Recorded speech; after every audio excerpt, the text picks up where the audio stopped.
pessoal, bem-vindos ao podcast de 30 anos do CBHPS, o Comitê das Bacias Hidrográficas do Rio Paraíba do Sul. Estamos celebrando uma longa trajetória de trabalho em prol da gestão hídrica e, ao longo desta série de episódios especiais, vamos explorar temas fundamentais sobre o cuidado com a Bacia Paulista do Rio Paraíba do Sul. Contaremos com diversos convidados para compartilhar histórias, conquistas e desafios. Agradecemos a presença de todos os ouvintes, vocês que estão nos ouvindo, também aqui os nossos convidados especiais de hoje. Vou apresentar o perfil de 3 especialistas que estarão conosco hoje neste episódio. O professor Luiz Eduardo Correia Lima é biólogo com especialização em zoologia, possuindo bacharelado, licenciatura plena e mestrado em biologia animal. Com uma trajetória rica e diversificada, atua como professor em níveis superior, médio e técnico, além de ser pesquisador, ambientalista, político e escritor e revisor. Ele é membro ativo do Rotary Club de São José dos Campos Oeste. Atualmente, coordena a Câmara Técnica de Assuntos Institucionais, trazendo sua ampla experiência e visão estratégica para a gestão de recursos hídricos. Sua expertise em comitês de bacias hidrográficas é complementada por sua antiga participação no Conselho Estadual de Meio Ambiente, onde contribuiu ativamente para a formulação de políticas ambientais e preservação dos nossos recursos naturais. Temos também aqui o Breno Gurgel, que é um prazer, inclusive, que eu estou conhecendo agora. É engenheiro civil e mestre em engenharia hidráulica, com vasta experiência em sistemas de abastecimento de água, esgotamento sanitário e gestão de recursos hídricos. Ele é especialista em controle operacional de redução de perdas, possui também ampla atuação em diagnósticos e projetos na área de saneamento básico. Sua formação inclui graduação na Universidade de Taubaté, especialização em controle de poluição da água no I7, no Japão, e pós-graduação em engenharia sanitária, além de um mestrado em engenharia civil com foco em hidráulica e saneamento básico pela USP. Ao longo de sua carreira, Breno atuou na Sabesp e no SAI de Taubaté, além de ocupar a posição de diretor técnico na Amaral Gurgel Engenharia Civil Limitada, prestando consultoria técnica em gerenciamento de contratos e treinamentos operacionais. No âmbito dos comitês das bacias hidrográficas, foi membro titular do CBHPS, onde coordenou a Câmara Técnica de Planejamento, e no CEIVAP, onde atuou como secretário executivo e vice-presidente, representando a ABS no segmento de sociedade civil. E temos também aqui o Alan Dias, que eu também tenho o prazer de ter conhecido já há um tempo. E o Alan é bacharel em Ciências Contábeis pela Universidade de Taubaté, com uma trajetória que abrange mais de 25 anos de experiência nas áreas financeira e de gestão patrimonial. Ele atuou em instituições bancárias e foi diretor de patrimônio na Prefeitura Municipal de Taubaté. Em 2021, ingressou no Departamento de Águas e Energia Elétrica de São Paulo, que é o DAE, né, hoje é a Agência das Águas, como diretor administrativo e financeiro. E em 2024 assumiu a Secretaria Executiva do Comitê das Bacias Hidrográficas do Rio Paraíba do Sul, que inclusive está até hoje, né, até este momento. Alan também é membro coordenador do Comitê Técnico da Região Metropolitana do Vale do Paraíba, Litoral Norte, da URAE, isso? URAE 1? Isso, URAE 1 Sudeste. URAE 1 Sudeste, onde atua na gestão de abastecimento de água e esgotamento sanitário. A Lança também faz parte da Câmara Técnica de Cobrança, é isso? Perfeito. Perfeito. Então vamos iniciar a nossa conversa e entender um pouco mais sobre as origens, os primeiros passos e o que o futuro reserva para o CBHPS na missão de cuidar. Como vocês sabem, nós estamos completando 30 anos esse ano. Mas não sou eu que vou contar essa história, são vocês. Vocês que fazem parte, que fizeram parte lá atrás. Então, nós temos aqui 3 convidados especiais que desde o início e também com o futuro. Está aqui o Alan, que iniciou no comitê, e ele pode também proporcionar para nós como que é e pode ser o futuro, assim como vocês, com toda a história e bagagem que vocês têm na trajetória do comitê desde a sua criação. Então, aqui eu vou começar com o professor Luiz, para contar um pouco para nós sobre a criação do CBHPS. Então, para começar, professor, você pode nos contar o contexto e os principais motivos que levaram à criação do CBHPS há 30 anos? Quando que foi criado? Então, o início se deu por conta de uma exigência legal, que foi a Lei Paulista 7663, de 31 de dezembro de 91, que estabeleceu um modelo francês que já tinha sido implantado no Brasil, lá no sul, que foi onde começaram a existir os comitês de bacia, lá no Rio dos Sinos, né? E São Paulo saiu na frente, fez uma lei, essa 7663, e criou o Sistema Integrado de Gerenciamento de Recursos Hídricos, que definia as bacias hidrográficas como entidades gestoras e precisava de alguém, alguma entidade, né, que fizesse isso. Então, na própria lei já previa a existência dos comitês, né? E assim começou, né? São Paulo, isso em 91, já tinha no papel da própria lei, já falava no Alto Tietê e no comitê do PCJ hoje, Piracicaba, Capivari e Jundiaí. E esses acabaram sendo, de fato, os 2 comitês primeiros do Estado. E o terceiro é o nosso, aqui no Paraíba.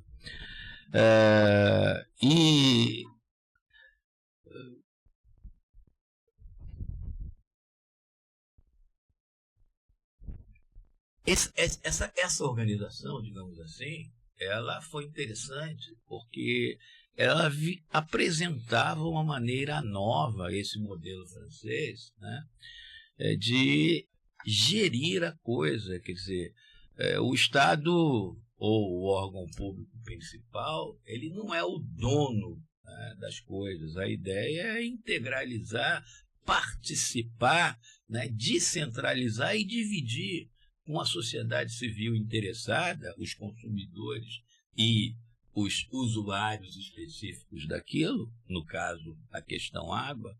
E aí foi um modelo diferente em termos de Brasil e que, pelo que a gente vê, tem dado muito certo, né? O DAE se destaca nisso, por quê? Porque o DAE, historicamente, já era o órgão responsável pela fazer a outorga de água e de cuidar das águas. Então, ele foi o mais interessado, naquele momento, o órgão do Estado a se envolver.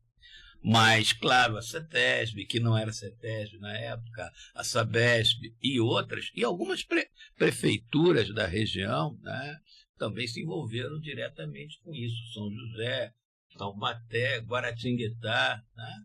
Enfim, houve um contingenciamento de coisas que precisava fazer o comitê, porque tinha que cumprir a norma legal, e isso ia dar uma nova visão de gerenciamento. E isso foi exatamente quando, professor? Isto foi aqui o nosso comitê, a lei começa lá em 31 de dezembro de 91, mas o nosso comitê, ele se estabeleceu em 25 de novembro de 94.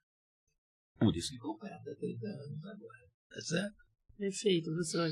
E nesse contexto que o senhor está falando aqui um pouco até do DAE, ele teve um papel fundamental, né, na estruturação do comitê desde o início, mas qual foi a contribuição deles nesse processo? O DAE, como ele era o órgão que avalia a situação hídrica e que fazia as outorgas, né, certamente ele tinha interesse direto na coisa, né? E a preocupação, porque eu permito o uso da água, mas eu tenho que saber que a água tem vários usos.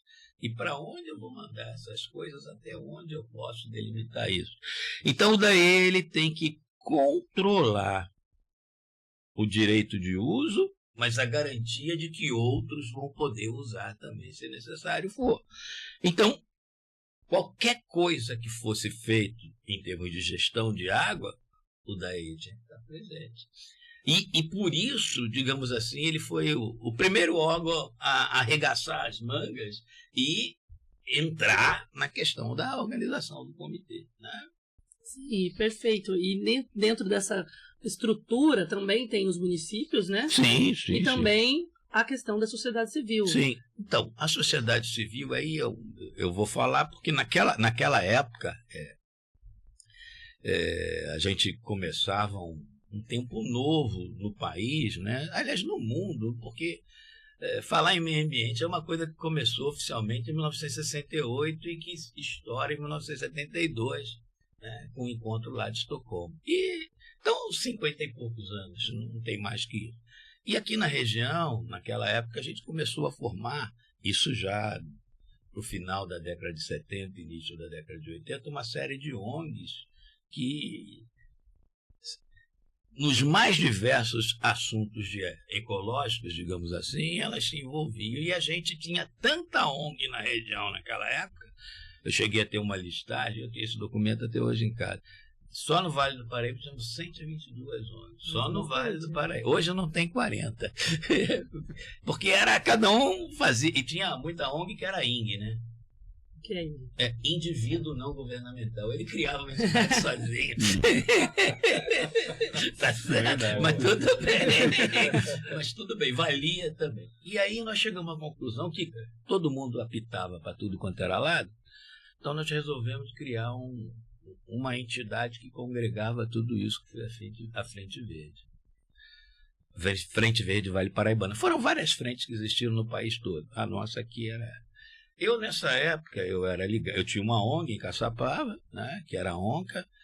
Aqui tinha acabado de ser criado o JECA, em Taubaté, e tinha algumas ONGs de São José, inclusive eu sou sócio honorário de algumas delas, mas o IEPA, nessa época, conseguiu, e a primeira representação que eu tenho no comitê é pelo IEPA como representante da Frente Verde, né?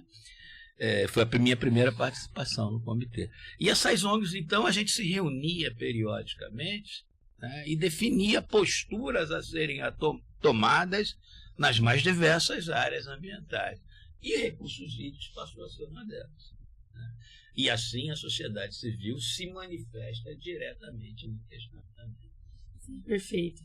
E, professor, na sua visão, qual foi a importância da criação do CBHPS para a gestão hídrica na Bacia Paulista do Rio Paraíba do Sul? A importância dessa criação para a bacia? Olha, veja bem, nós estamos numa região e numa bacia que sou suspeito do que eu vou dizer porque eu estou aqui, mas que eu entendo como a bacia hidrográfica mais importante e mais complicada do país. E vou explicar por quê.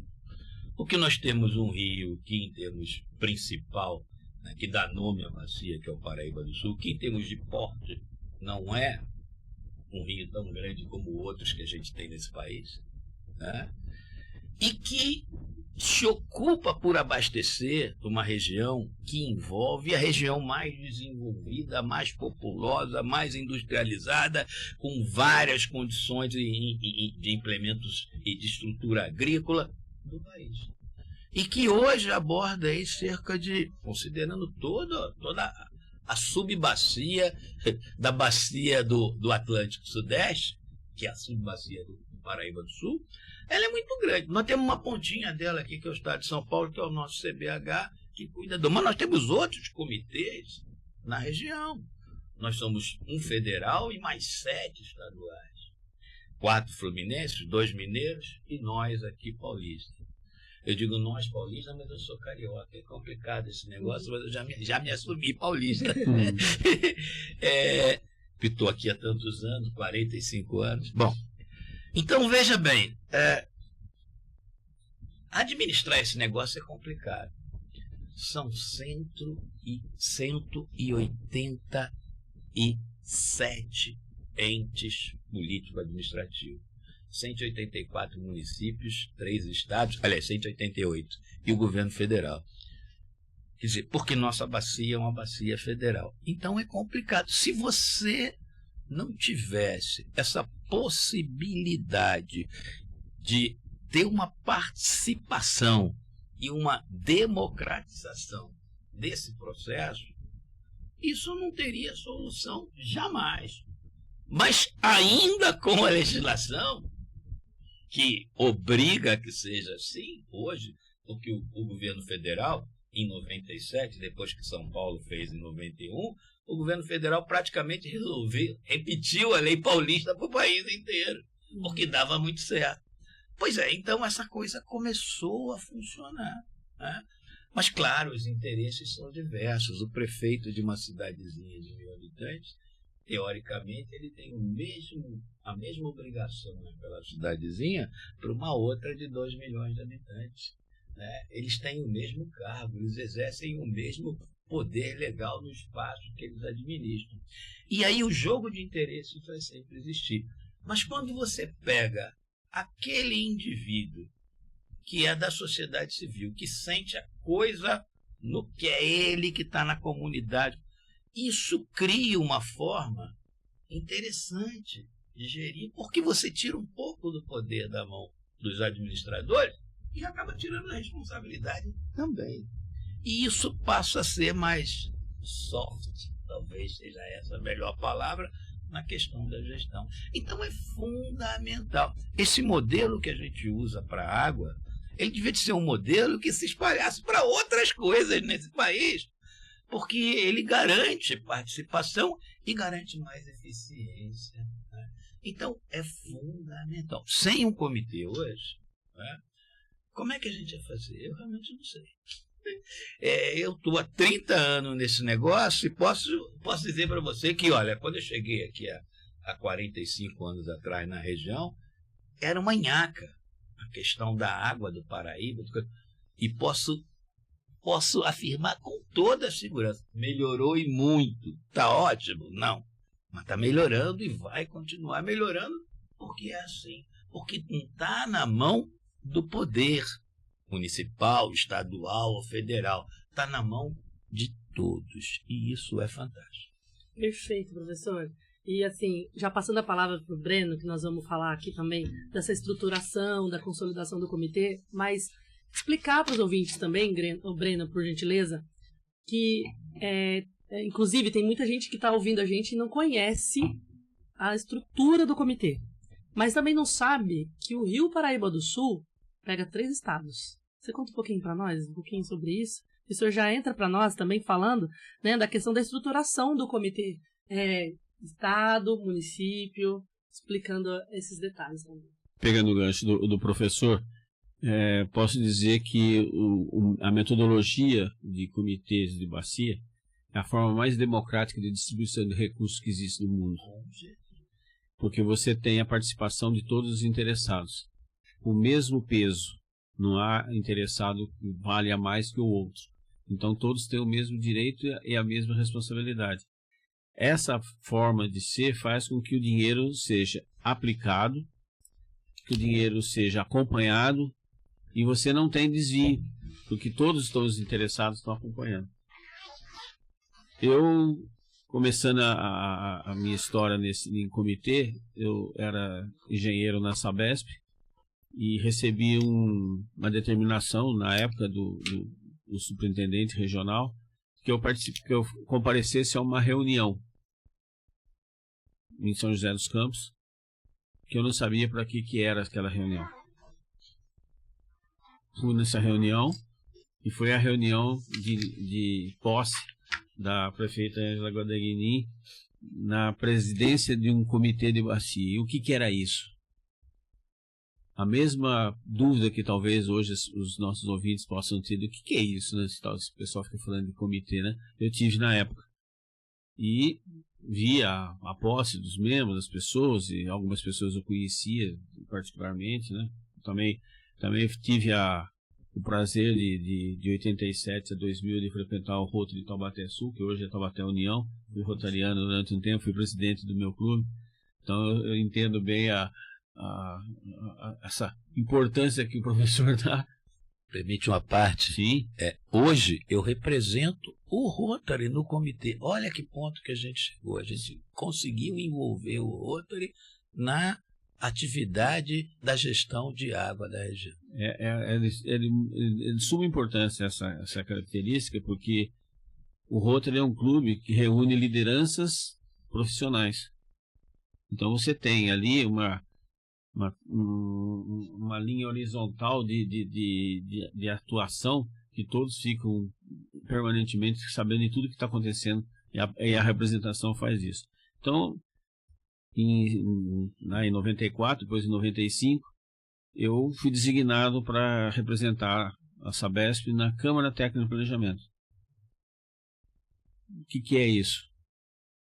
né? Aí fui entender que você tem uma estrutura de plenária que delibera e tem uma estrutura que também delibera, mas que prepara as deliberações para o plenário.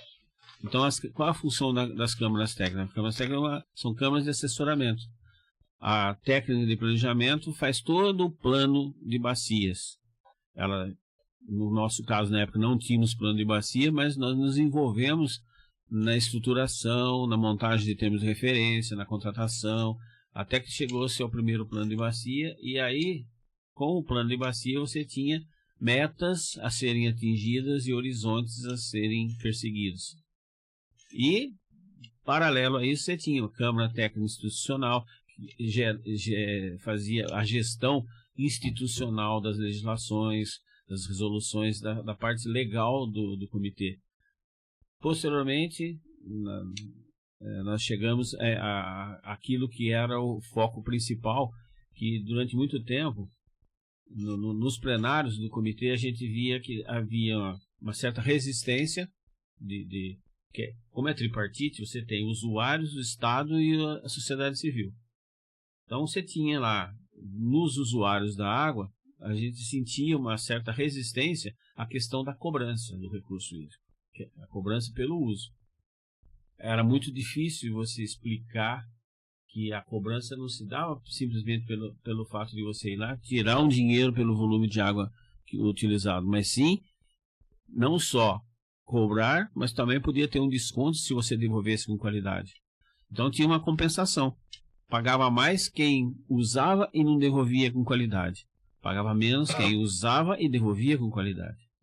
Essa questão foi muito discutida. Até que chegou a 2006, né, quando o auge da discussão chegou à condição de que não havia como mais adiar a implantação da cobrança, mesmo porque a legislação, como o professor bem falou anteriormente, federal já estava vindo com a necessidade da cobrança. Então a gente iria ter uma cobrança na bacia da Paraíba do Sul, que é uma bacia principal federal, mas a bacia de afluentes, que é do Estado, também teria que ter cobrança. Você tem o Rio Paraíba do Sul e os seus afluentes. O CBH-APS, ele cuida dos afluentes do Rio Paraíba do Sul. A calha principal é federal. Então, nós tínhamos uma premência de implantar isso. Então, o comitê foi sendo estruturado. Criou-se, então, além da Câmara Institucional, criou-se a Câmara de Cobrança. Em paralelo a isso, nessa época, surgiu a necessidade inclusive para atender as demandas, principalmente da sociedade civil, na questão das ONGs que o professor falou. A gente lembra bem isso, é bem interessante. Eu representava uma empresa usuária da Sabesp, era usuária. Então, eu via muito a questão dos representantes das indústrias, né? Mas teve a necessidade de criar o quê? A Câmara de Educação Ambiental.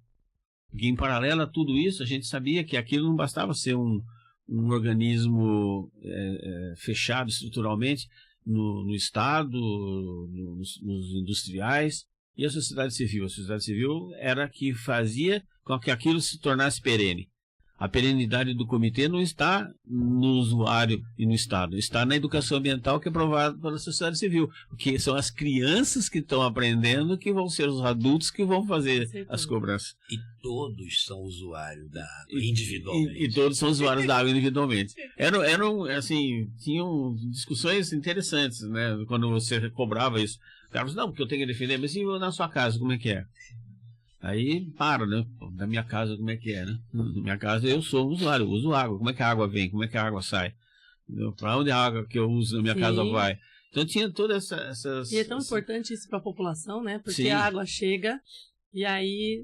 Vamos fazer o que ela quiser. Vamos fazer o que quiser. Abre a torneira, eu gasto à vontade e descarrega à vontade. Quem que cuida dessa água? De onde que ela vem? Como que ela é cobrada? É tão importante isso, né? Não, então nós tivemos passamos por todo esse processo. E 2006 foi o ano onde se instituiu o início da cobrança. Foi um ano assim, muito rico de reuniões, muito rico a Câmara de Cobrança fez muitas reuniões até que se chegou a que iam cobrar. A primeira parte da discussão foi: vai ser cobrado, vai. A segunda parte, que aí durou um tempo maior, qual o valor? Como e qual o valor? Entendeu? Aí foi uma outra discussão. Aí, quando se chegava, você via assim, posições acaloradas, os segmentos defendiam assim, de forma acalorada, os debates eram democráticos, como todo comitê é. E quando a gente vê hoje, eu faço, normalmente, quando eu participo de alguma reunião de comitê, faz tempo que eu não estou mais no comitê em si, né? Mas eu vejo a discussão e falo assim, puxa vida, como é que seria o Brasil se o Brasil tivesse um comitê para discutir a aplicação das verbas do dinheiro nosso? Porque hoje você tem um Congresso capturado por emendas, você tem um governo capturado pela necessidade social e o povo que não quer pagar imposto porque entende que está sendo pago demais. Mas, ao mesmo tempo, ele cobra prestações de serviço que não sabe quem vai pagar para ser feito. Mas os palcos da discussão são todos isolados. Não há um palco único. E eu falo assim, se fosse comitê era fácil, porque como é que você reúne, como é que você discute no comitê? É uma plenária. Todo mundo junto, o assunto é esse. E pau para toda a obra. Entendeu? A Câmara de Planejamento, mesma coisa. A gente costumava dizer que as entidades, a maior briga das entidades, não era só ser, né, tinha um processo eleitoral para indicar quando tinha mais de uma no segmento da sociedade civil, quando ia indicar alguém era uma guerra, porque eles faziam quase que uma conferência particular de membros, 30, 40 pessoas, até hoje assim, para discutir quem será o representante titular, uma briga para quem será o suplente, e depois a posição de quem vai para a Câmara de Planejamento, que na forma de estrutural de discussão da aplicação dos recursos que hoje o comitê tem, é a Câmara mais importante do ponto de vista que aprova a minuta da deliberação que vai para plenário. Sai da Câmara de Planejamento, que diz assim, olha, quais são as metas que têm que ser atingidas, qual é o dinheiro que tem que ser aplicado para cada meta e como isso vai ser gasto. Quais são os projetos que vão ser aprovados. Então, quando você tinha reunião de deliberação para aprovação de projetos, todo mundo sabia que era reunião o dia inteiro. Não precisava fazer convocação explicando que ia começar de manhã e terminar de tarde. Todo mundo já sabia, e o pessoal vinha preparado, era desnecessário. Hoje você vai fazer a convocação dessa e dizer, olha, reunião tal, tantas horas, mas com possibilidade de continuar após o almoço. Não, o cara não precisava falar, não, que o pessoal ficava. Às vezes chegou-se a ter reuniões que, bom, vamos parar para o almoço, vamos parar para o almoço, porque isso aqui vai demorar. E eram discussões aguerridas da defesa de projetos. Nessa questão, já falando das câmaras técnicas, na sua opinião, embora o senhor já citou algumas temáticas, algumas questões importantes de uma câmara técnica, mas a importância dela, o que ela é? Explica para a população o que é uma câmara técnica. A câmara técnica vamos dizer assim, é a câmara que faz os estudos e põe a mão na massa. Você tem um problema, vamos discutir aquele problema. Sobre quais os aspectos? Então, como é que você tem a riqueza, onde está a riqueza da câmara técnica? Como você tem a representação da sociedade civil, do Estado, você tem a capacidade de ter pessoas especializadas naqueles temas. Você tem um determinado tema, invariavelmente você tem 2 ou 3 pessoas na Câmara Técnica que são especialistas daquele tema. Sempre. Principalmente porque o foco é recurso hídrico, então as pessoas que são ali indicadas têm um cabedal de conhecimento que traz consigo. Então você sempre tem alguém para defender e alguém para contestar. Então você tem a riqueza da discussão. Quando você chega, bom, então vamos aprovar isso aqui por maioria ou por unanimidade, você tem o consenso de toda a sociedade ali envolvida, usuário, Estado e sociedade civil. E olha que interessante, né? Uma aula dada aqui sobre a Câmara Técnica, que é muito importante porque, assim, nessa estrutura do comitê, fazendo aqui um balanço rápido, nós temos, então, um presidente ou uma presidente, né? Nós temos secretaria executiva, nós temos o vice-presidente ou a vice, né? Nessa construção, certo? De uma eleição democrática com município, Estado e sociedade civil e as suas câmaras técnicas que são também escolhidas, isso, diante dessa eleição, certo? E são biênios, isso, né? Sim. São 2 em 2 anos os mandatos, certo? Eu posso Pode. Você lembrou de uma coisa interessante. A eleição em si, você elege os membros. E os membros de cada segmento que elegem quem vai ser digamos assim, o representante maior deles. E aí havia um acordo, desde que foi organizado o comitê, e esse acordo dizia o seguinte, era um acordo, isso não está escrito, isso é de boca, né? Que o cargo da Secretaria Executiva sempre vai ficar com o Estado. O cargo da presidência sempre vai ficar com o município. E o cargo da vice-presidência sempre vai ficar com a sociedade civil. Só que, quando nós fomos fundados, eu não falei desse detalhe, mas você me lembrou agora, eu vou comentar. Era CBH-PSM, porque trazia a Serra da Mantiqueira junto. Mas aí o que aconteceu foi que, quando era prefeito de Santo Antônio do Pinhal, Mário Vieira. Mário Luiz Vieira. Mário Luiz Vieira. E ele se elegeu, aí foi escolhido, indicado como presidente, mas o que acontece é que aí a Mantiqueira se separou. E aí o Jorginho, que era o vice, que era da sociedade civil, foi elevado ao posto de presidente, por uma contingência. Começou interinamente. E aí o acordo começou a cair por terra daí para frente. Sim, Isso é interessante, mas ir de lá para cá, coisa E aí se instituiu uma certa rotatividade. Exatamente. Certo? Ou seja, no mandato o presidente era sociedade civil, no outro ele era vice, no outro era secretário, e assim havia uma alternância, criou-se a alternância. Mas a Secretaria Executiva sempre ficou até por causa da base do DAE. E tem uma razão. Em 30 anos, o professor, eu e o professor aqui somos os mais antigos, o Alain é mais novo. Nós sempre tivemos uma discussão que ainda não chegou-se a um bom termo. Vamos ter agência? Não lembro. Entendeu? O que era a agência? O que é a agência? Então você tem, por exemplo, o Comitê Federal ou o Comitê Estadual lá do PCJ, eles têm uma agência. O que é a agência? A agência é um pessoal especializado que faz o dia a dia, o trabalho do dia a dia. Prepara o material, estuda, faz palestra, cursos, treinamentos, administra as deliberações, fiscaliza. Nós temos o DAE no PS fazendo esse trabalho. O trabalho de campo da Secretaria Executiva é todo ele feito por colaboradores do DAE. Pessoas que o DAE cede para trabalhar para o comitê. Isso, inclusive, teve uma época que gerava um certo desconforto interno dentro do próprio DAE, porque o comitê tem uma sazonalidade. Tem época que o comitê está lá com 300 mil problemas para resolver, e tem uma época que o serviço está tranquilo. E o DAE tem aquela carga diária de serviço. O pessoal falava assim, eu quero ter o pessoal do DAE que vai trabalhar no comitê, é o pessoal folgado. Tinha N probleminhas, né? Mas, com o passar do tempo, o comitê foi adquirindo respeitabilidade e isso parou de ser. Mas no começo se falou muito disso. Então nós temos essa estruturação, entendeu? Ela se tornou importante para que a coisa pudesse gerir.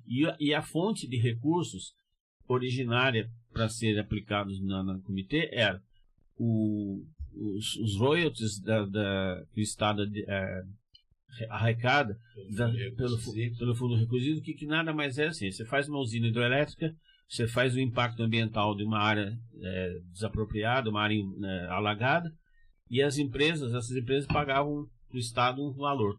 Esse valor gerava um montante que era distribuído depois por 22 bacias hidrográficas no estado inteiro.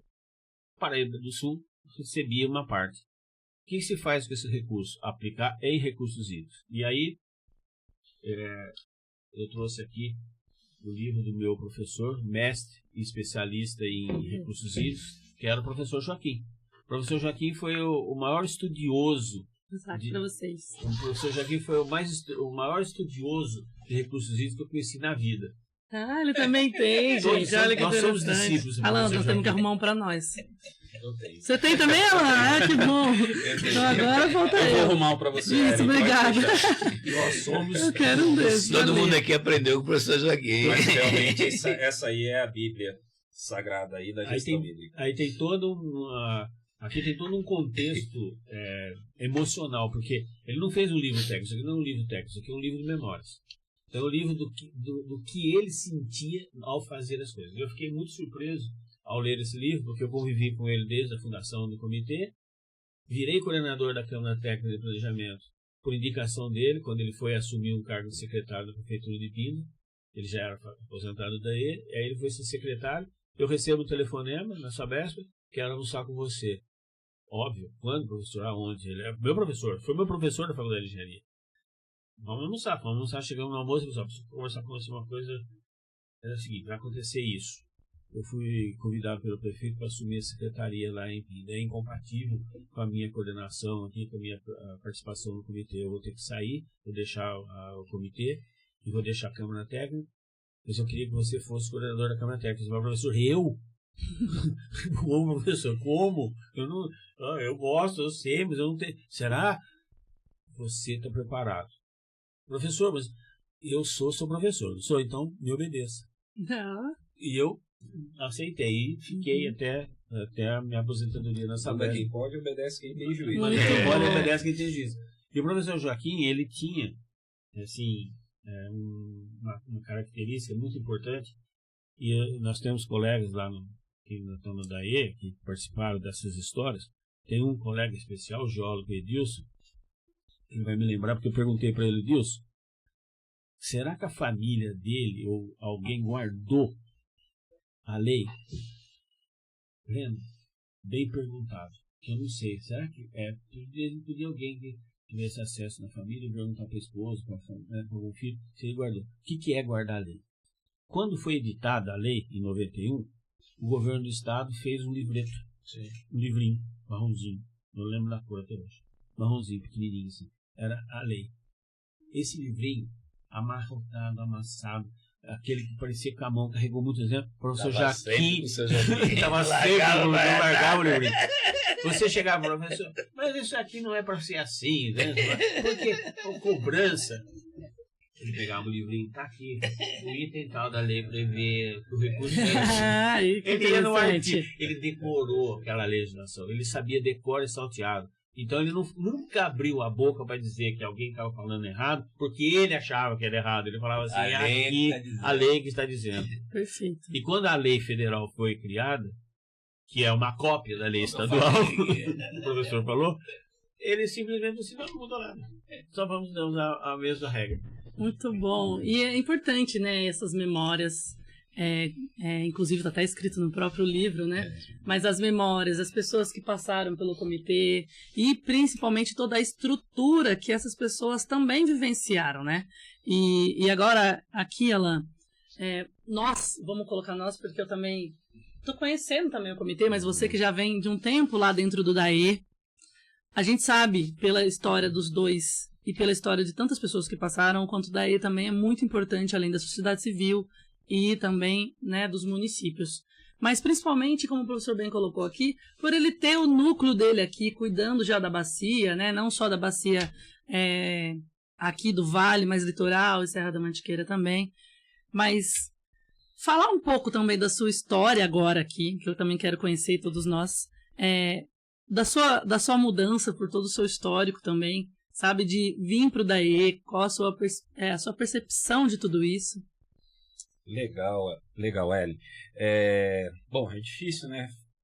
Frente a esses dois monstros da história aqui, é muito gostoso, né? Conviver com eles. Da pré-história. É muito gostoso conviver com eles, né? A gente absorve muito fácil toda a história, todo o legado, todo o início, né? E eu costumo falar, né? A gente tem também no comitê nosso querido Edilson, né? É uma peça fundamental para a construção do comitê. Na minha opinião, é o sujeito que mais conhece de Bacia Hidrográfica do Paraíba do Sul, ou do trâmite do comitê e da sua organização, enfim, chega a ser impressionante, né? Eu brinco com ele que eu chamo de geólogo hidráulico. A gente chama de hidrossauro. Hidrossauro também, pode ser. E é impressionante que ele lembra detalhes e datas em todas as vezes que eu vou escrever algo. É uma pessoa que sempre tem que ser lembrado, né? Nessas questões quando a gente fala de comitê. E quem sabe aí a gente ainda vai desfrutar do apoio dele, né? Junto a essa estrutura toda. E tem a Rose também, né? Que é uma pessoa que detém um conhecimento também histórico muito grande. Então eu costumo falar que hoje existe a inteligência artificial, né? Nós temos a inteligência humana, que são esses arquivos. Prefiro a inteligência humana. Esses arquivos, essas bibliotecas humanas, né? Então, por isso que eu tô quietinho aqui, porque nesses momentos a gente tem que ouvir mais, aprender, né, com eles, né? Mas com relação a esse posicionamento que você pediu de esclarecer um pouco mais sobre esse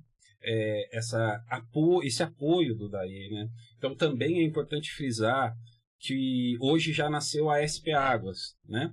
Com um novo governo, né, estadual, eles criaram uma autarquia mais autônoma, né? E para isso foi criado a SP Águas. Então, de outubro para cá, quando a gente fala em DAE, a gente está falando em SP Águas, tá bom? É importante frisar isso. E a SP Águas, que dá esse suporte, né, dá essa estrutura para se montar a Secretaria Executiva, tem sido fundamental para o CBHPS, né? Especialmente em fornecer o suporte técnico e administrativo que o comitê precisa, né, para atuar de forma eficaz. Essa parceria permite, né, para que possamos implementar projetos e ações com agilidade e precisão. Para o desafio futuro, essa colaboração será ainda mais crucial, pois a SPA Águas, né, ela aporta a expertise técnica, como já falado, e a Secretaria Executiva, que são funcionários da SPA Águas, né, como eu, o alinhamento estratégico e a execução, permitindo que o CBHPS tenha esse papel cada vez mais forte na gestão hídrica, né? Então, qual que é o papel do Alan nessa história? O Alan chegou no DAE, hoje SPA Águas, em 2021, para atuar dentro do DAE antigamente, e aí viu-se a necessidade da gente ajudar também o comitê do Paraíba do Sul, né, através da Secretaria Executiva, e instituir esse apoio administrativo para que a sociedade civil, os municípios possam usufruir do recurso que é disponibilizado a eles, né?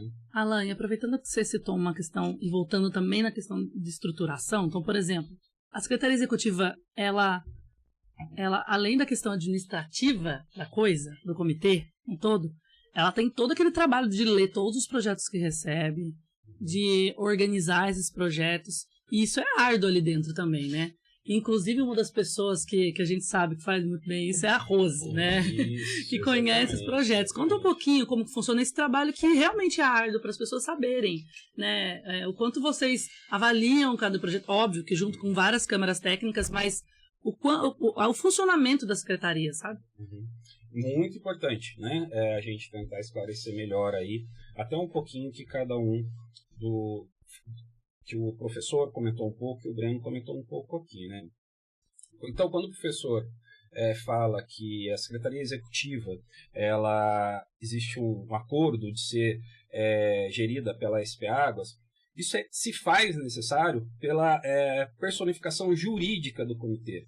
É utilizado o CNPJ da SP Águas, né? Então, por isso que são funcionários, né, do antigo DAE, hoje SP Águas, que atuam na Secretaria Executiva. E esse conhecimento técnico, organizacional, administrativo, ele é necessário, porque tem todo um regimento por detrás, né? Existem manuais, existe lei, existe a necessidade de se cumprir o estatuto, o regimento do comitê.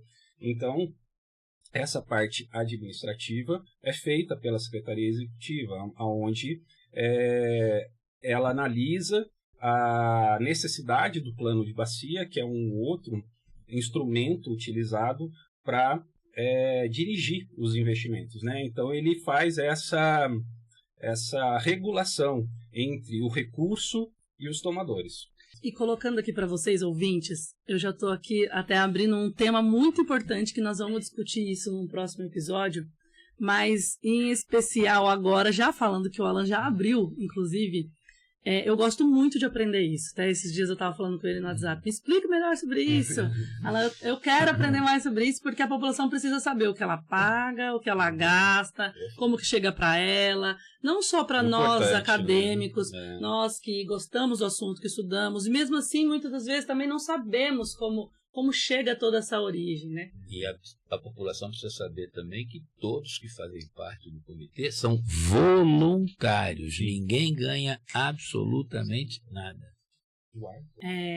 Inclusive, nesse momento que a gente está falando aqui, né, do legado do CBHPS, mas a questão também do valor dele, e não só do valor financeiro, mas do valor das pessoas envolvidas, né? Lá na nossa última pergunta, qual que é o legado do CBHPS deseja deixar para a bacia e as futuras gerações? Porque hoje nós somos também o futuro do CBHPS. Passaram tantas pessoas, se foram pessoas, ficaram pessoas, né? Mas temos outras pessoas chegando também, que tem interesse, que precisa conhecer. Bacana, Ellen. Bom, o legado factual, né? A gente já foi falado aqui, né? São 528 projetos deliberados, né? E um valor aí de 349.179.944 reais investidos, né? Nos centavos. Tá bom, Breno. E 4 centavos. Olha, muito preciso.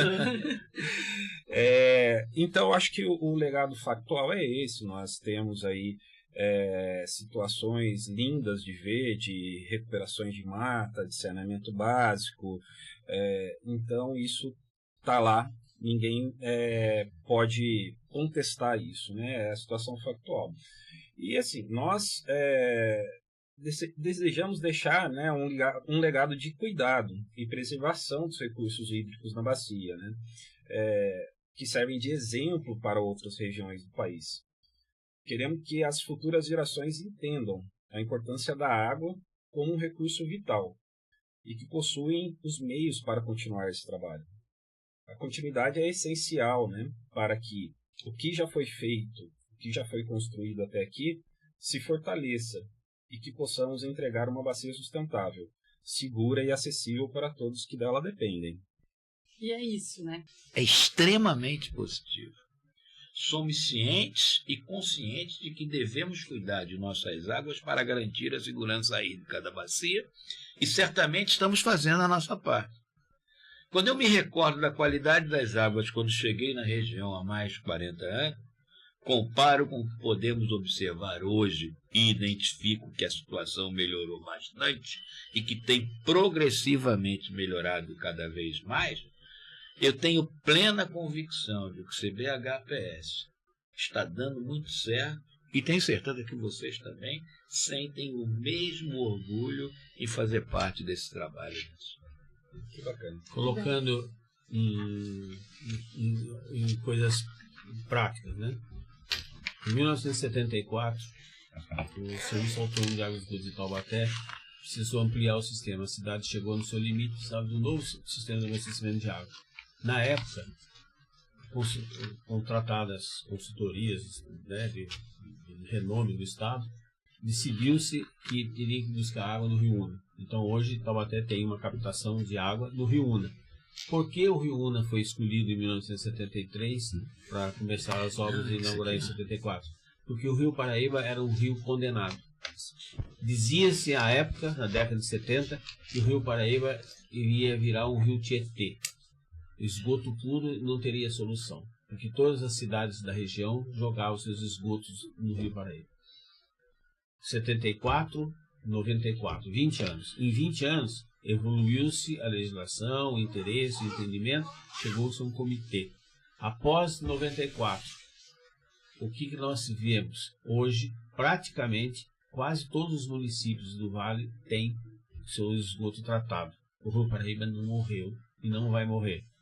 E com o dinheiro do comitê, cidades que não são operadas com recursos do Estado, que era o caso da Sabesp, tipo Cruzeiro está fazendo tratamento de esgoto, Areias está fazendo tratamento de esgoto, Aparecida está recuperando uma estação de tratamento de esgoto. Então nós vemos dinheiro do comitê aplicado na recuperação do recurso do comitê, institucionalmente. E as nascentes, os mananciais, Sim. a região do estado de São Paulo que mais amplia suas áreas vegetadas é a região metropolitana do Vale do Paraíba. Muito bem lembrado. E se são os nossos 30 anos, né? Essa é a face visível. A gente fala... Como eu e o professor Ioana, a gente é apaixonado pelo comitê, a gente fala do comitê, mas vocês gostam do comitê. Não, eu vou mostrar a realidade. Muito bem. O Vale sofreu a melhoria das suas condições em função de ter um comitê. E olha, o papo está muito bom, mas nós precisamos encerrar. E agradeço mais uma vez vocês três, porque cada vez que vocês, para nós, que somos jornalistas, mas cada vez que vocês explicam e falam, vocês dão uma aula, cada um do seu jeito, né? Na sua área, na sua técnica, na sua aula. E para nós é muito importante porque aqui eu já consigo elaborar vários conteúdos que eu preciso, sabe? E é bom sempre ouvir, como o Alan colocou, né? A gente ouve pra gente ir aprendendo. É uma câmara técnica de jornalismo. Isso, vamos criar uma câmara técnica de comunicação. Sim. Gostei. Não? Isso é muito importante, porque a população precisa saber PCJ não só. tem. O PCJ Internamente. tem. Olha, pra você ter uma ideia, o PCJ, além de ter a agência, mas eles são muito grandes, além de ter essa condição, eles criaram lá cursos, eles dão treinamento. É uma faculdade, eles têm credenciamento para fazer curso de mestrado em recursos hídricos. Olha que Então interessante.